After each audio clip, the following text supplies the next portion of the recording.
Hello, everyone. Welcome back to Radio Entrepreneurs. And again, more people than ever tuning in. And that's because people want to know about what business is going on, not focusing in on the ones that are closing down. We're focusing on Radio Entrepreneurs, on the businesses that are finding new ways to cope and deal with business.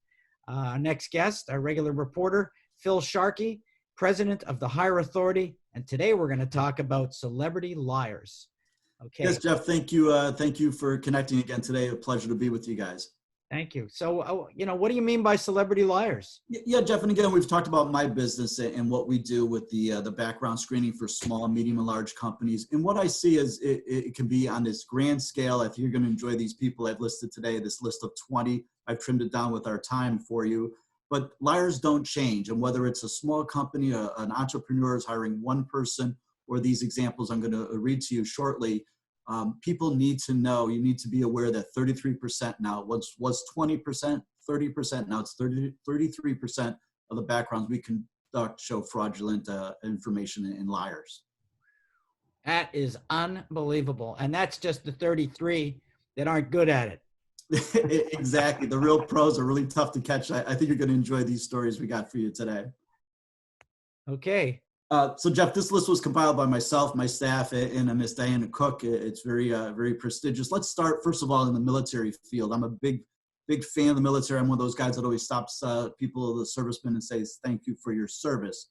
So our first example today of celebrity fraudulency is highly decorated retired Lieutenant Colonel Jay Cafaso. Remember that name, Jay Cafaso. He worked as an expert consultant for Fox News during their coverage of the invasion of Afghanistan.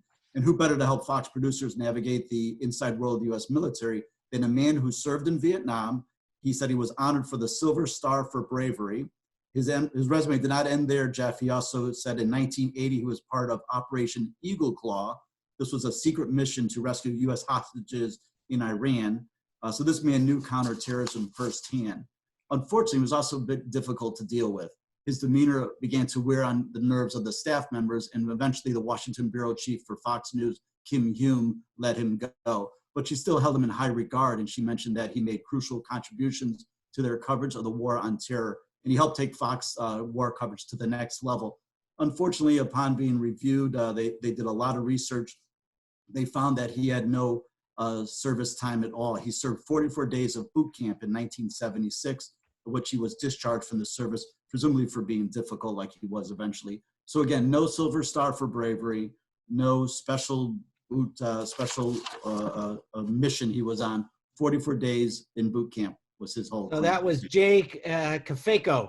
Jay Cafaso, and he again. I called him Cafaso. Cafaso, yeah, very good, very good. And again, it wasn't just the local broadcast. It wasn't Radio Entrepreneurs. This was Fox News coverage of the invasion of Afghanistan. He was not vetted, and he was allowed. They would go remote broadcast just as we are doing and turn it right over to him. Well, why let the facts get in the way of a good story? That must be the media's tagline. Yeah, absolutely.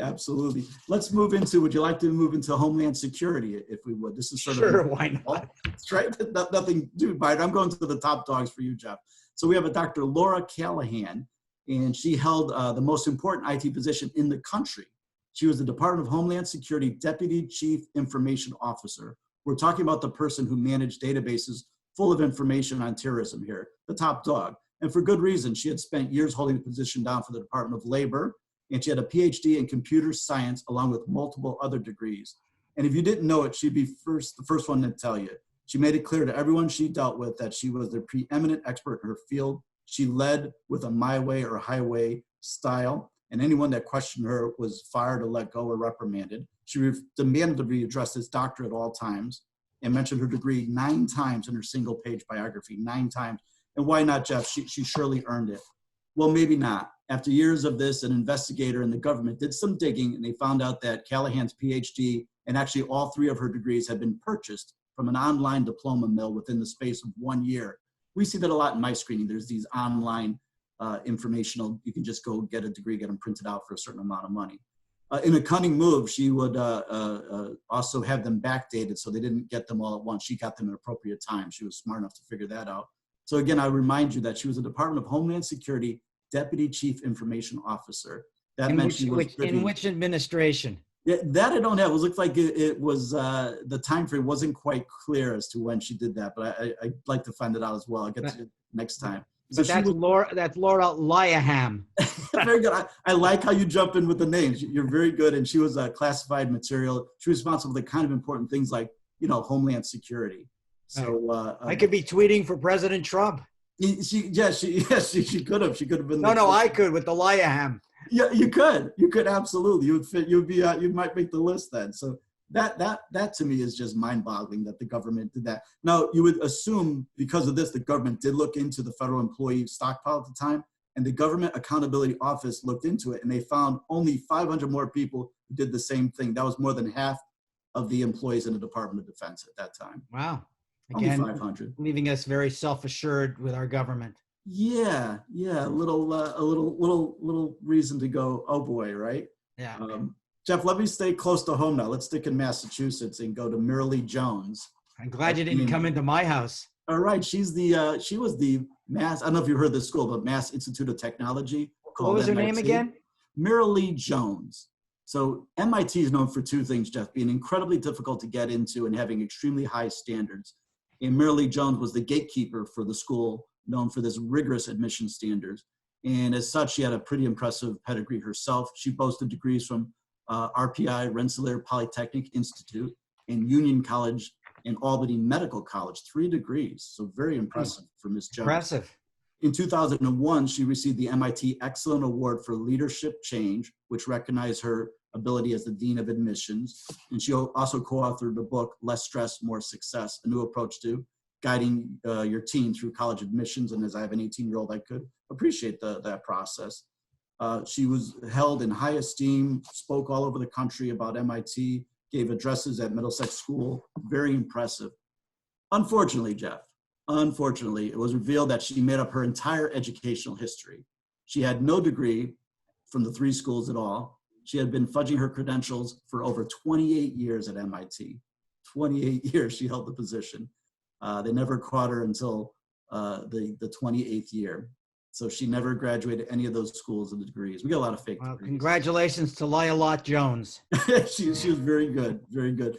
And do we have time for one more? Oh, I love him. I got my pen to change the name. All right. How about the CEO of Lotus Corporation? And he sort of claimed to be a Top Gun type of guy.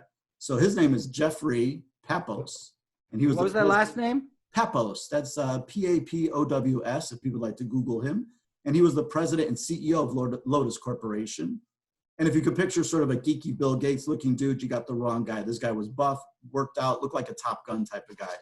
Very impressive individual. So his credential was as noble as it was Top Gun, because he claimed that he was a lonely orphan child and then became a Marine flyer. Again, we're going to the military. He spoke of his black belt in Taekwondo and his PhD from Pepperdine University. He was as tough as nails, but he also had a very compassionate side. He claimed about he helped support the widow of a fellow flyer who died ejecting from the same disabled F-4 Phantom jet in which he survived an ejection. So really heavy stuff to make you step back and go, wow, this guy is the salt of the earth. He's the best. He's the best. But you know what? As you know where we're going with this segment, it was all pure bunk. It was revealed that Pappas wasn't a Marine Corps captain, and he had 0 flight time in the service. 0, no flights. He had to backpedal, and no, he didn't burst an eardrum when ejecting from the Phantom F-4. No, there was no dead co-pilot, and no, there was no widow at all. He did not save a buddy, he claimed, by throwing a live grenade out of a trench during warfare. None of that turned out to be true. He did not have a black belt in Taekwondo, and he did not have a PhD from Pepperdine University. His degree was from a correspondence school. And to great relief of at least 2 people, he was not an orphan. His parents were alive and well, living not too far away from his offices right here in Massachusetts. So the whole thing was just Life-Free Krapos was quite a guy. And, the only thing you've convinced me of is that this afternoon I'm going to go online for my new law degree, because after this virus, I'm going to become a family lawyer. I like that. There's probably a lot of work in that field. There's probably a little discord going on at home. And I know it's such a downer time, but there's a lot of stress that we're all under. I don't think I need a degree to help break up a marriage. That's, That's not gonna, you're gonna transition. It's almost like we worked this out right into a lawyer story. This will be my number one. This is my personal favorite. And this gentleman's name is Brian Valery. That's Valery. Brian was a swell guy. He sort of, he wondered what Ferris Bueller would look like if he grew up, it would be this gentleman. He worked for as a legal assistant for the prestigious law firm of Anderson, Kill and Olick. He informed his bosses that he would be attending Fordham Law School at night and therefore needed to leave work early every day. So he's quite the worker. He eventually passed the bar exam and was admitted to the New York State Bar. Anderson Kill promoted him, and Valerie began representing clients, including a high-profile drug company in an OxyContin lawsuit case. Well, very impressive. Somehow, the strict vetting process at Anderson Kill failed to uncover that Valerie not only wasn't a member of the bar, there's no record of him ever attending, taking the bar exam, or even setting foot in the Fordham Law School campus, which he was clocking out each day to attend. So not true. It was only by a tip by an old undergraduate classmate from the university that they found out the whole truth. According to later accounts, Valerie did a very good job portraying a typical first or second year lawyer, as he was a very poor lawyer. And the lawsuit and the OxyContin case he represented went very poor. The law firm did not take kindly to his actions. They sued him for $284,000, claiming the amount of salary which was earned during his fake claim. So that's a big one. Well, I seem to have put his picture up behind me, if you haven't noticed. I like your work there. I like your work. So again, it just amazes me, these stories. These are the top dogs, but we get it right here in the local businesses. And as we say in my business, Jeff, a leopard doesn't change their spot. So if they're not being honest with you. Once a liar, you know.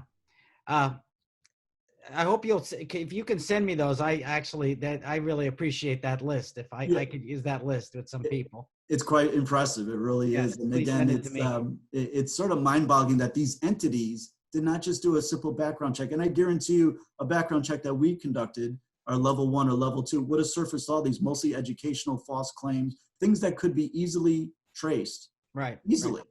And the amount of money and ruse and the positions these people held within these organizations and government entities is staggering. It really is. Well, and you know that I'm 6'3". I put it on my bio, and I have a full head of hair, and I'm drop dead gorgeous.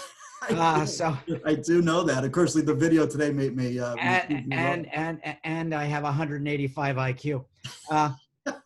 If somebody's looking to debunk and find out the truth before they get themselves down the line with employees, how can they find you with the higher authority? They surely can find us on that World Wide Web at www.hireauth.com. That's HIREAUTH.com. Our number here in Easton, Massachusetts, 508-230-5901. Obviously running in a different schedule today with social distancing, but you will always get an answer to your phone call, which separates us from our competition. And again, it's the level of integrity. People get to know us and trust us just like we have a relationship. There's going to be a lot more people unemployed. And we're going to be doing some hiring in the next year to 2 years. And we don't want people creating false resumes to get fewer jobs. If there's going to be more people than there are jobs, and screening is going to become more important than ever before. So I want to thank you, Phil. I know you're coming back again in the next week or so. Look forward to these stories. Don't forget to send me that stuff. We want more of these stories. It'll be my pleasure, Jeff. And again, don't let your guard down now. We've all suffered greatly in the last 4 or 5 weeks. So for those employers out there, those small businesses, large businesses, don't let your guard down now and let your screening slide. I'm wondering, I probably should have hired to screen you before I got married. My wife told me she'd love me forever. I'm sure she means that. All right. Well, thank you, Phil. It's a pleasure speaking to you. Remind everybody, this is Radio Entrepreneurs, and we are the authority for how to do business in this new changing economy. Thanks to people like Phil Sharkey. Thanks, Phil. Thank you, Jeff. Later. Best of luck. Stay well.